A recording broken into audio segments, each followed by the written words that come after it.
अस्सलाम वालेकुम गाइस, मैं हूं Ramsha Kamal and welcome back to my YouTube channel. तो ये जो वीडियो मैं आज बना रही हूं वो इसलिए कि डिटेल के साथ मैं आपके साथ डिस्कस करूं कि बहरिया टाउन में जो कुछ हुआ उसके पीछे क्या वजूहात थी और जो लोग आज मौजूद थे, जो मुजाहरा कर रहे थे, वो क्यों मौजूद थे और कौन लोग थे जिन्होंने आज एहतजाजी मुजाहरा किया है। और बहरिया टाउन के जो एंट्री एग्जिट गेट्स हैं, इन तमाम को बंद कर दिया गया, नजर आतिश किया गया और बहरिया टाउन में शदीद तोड़ फोड़ हुई।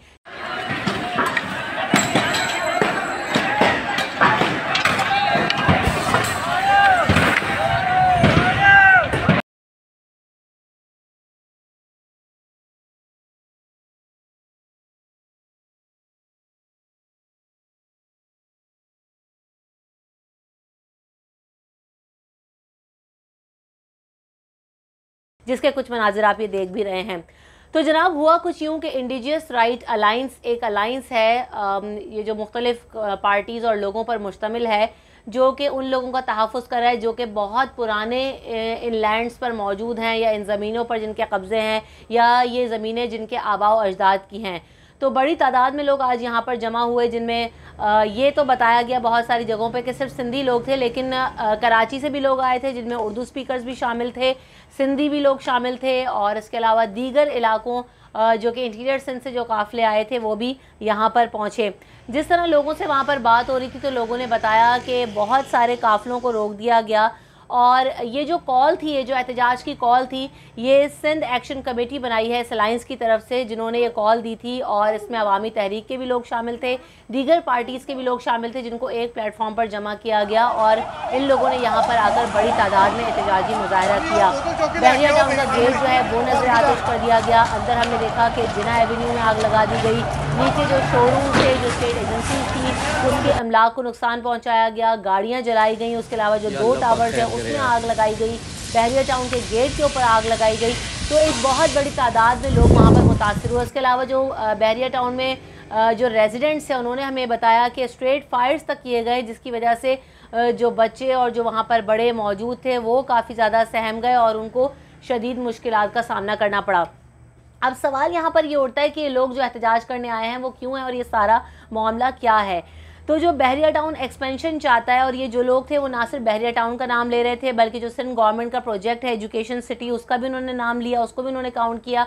उसके अलावा जो DHA को लैंड दी जा रही है उस पर भी उनके तहफ़्फ़ुज़ात हैं कि ये हमारे आबा व अजदाद की ज़मीनें हैं, हम यहाँ पर साल साल से रह रहे हैं और ये हमें ये हमारी मिल्कियत हैं, ये हमारे पास हैं। तो इसको एक्सपेंड करके अब बहरिया टाउन के अंदर शामिल करना या DHA के अंदर शामिल करना, ये हम नहीं होने देंगे। हमने पहले भी इसके लिए आवाज़ बुलंद की है और ये मामला इससे पहले भी चलता रहा है। छोटे मुजाहरे हुए हैं लेकिन ये बहुत बड़ी तादाद में लोग आज यहाँ पर पहुँचे। मुख्तलिफ़ काफ़िले जिसमें सजावल, जामशोरो, इंटीरियर सिंध और बहुत सारे लोगों के जो काफ़िले थे वो पहुँच रहे थे, जिन्हें कई जगहों पर जो लोगों का कहना है वहाँ पर रोका भी गया और उन्हें अंदर दाखिल होने की इजाज़त नहीं दी गई। बहरहाल ये सब कुछ होता रहा, लेकिन अब सवाल यहाँ पर ये उठता है कि जो गेटेड कम्युनिटी है बहरिया टाउन की, उसकी अपनी सिक्योरिटी क्या कर रही थी कि इतनी बड़ी तादाद में लोग अंदर एंटर हुए, उन्होंने इमलाक को नुकसान पहुँचाया, तोड़ फोड़ की गई। उसके अलावा सिंध पुलिस जो कि वो भी बहुत देर के बाद पहुंची, बड़े तादाद में वहाँ पर फोर्स को बुलाया गया, लेकिन उसके बाद जो मामलात थे उनको हल किया गया, काफ़ी हद तक बेहतरी आ गई और फिर लोगों को वहाँ से हटा दिया गया।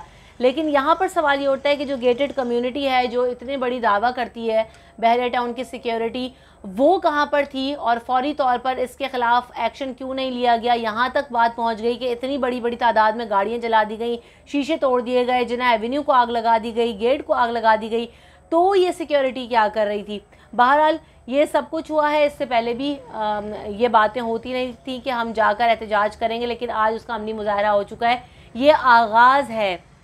अगर इस इशू को रिजॉल्व नहीं किया गया तो इससे भी बहुत ज़्यादा कुछ मामला ख़राब हो सकते हैं। तो इस पर सीरियस एक्शन होने की ज़रूरत है, क्योंकि ये लोगों की सिक्योरिटी का मामला है और जो जिन लोगों को रिजर्वेशन है कि उनकी लैंड पर कब्ज़ा हो रहा है, कि जिन पर पैसे तो ले लिए गए हैं लेकिन अभी तक वो असाइन नहीं हुए हैं या उन लोगों को वो लैंड्स या पेपर्स अभी तक हवाले नहीं किए गए हैं। तो ये बहुत सारे मामलात हैं जो बहरिया टाउन से रिलेटेड चल रहे हैं, बहरिया टाउन कराची से स्पेसिफिकली रिलेटेड चल रहे हैं। इन सबको हल होने की ज़रूरत है। अदालत में भी सारी चीज़ें चल रही हैं, लेकिन जल्द अज जल्द अब इन पर सुनवाई होनी चाहिए, क्योंकि लोगों में अब तज़ब्ज़ुब का शिकार हो रहे हैं और कियोस फैल रहा है।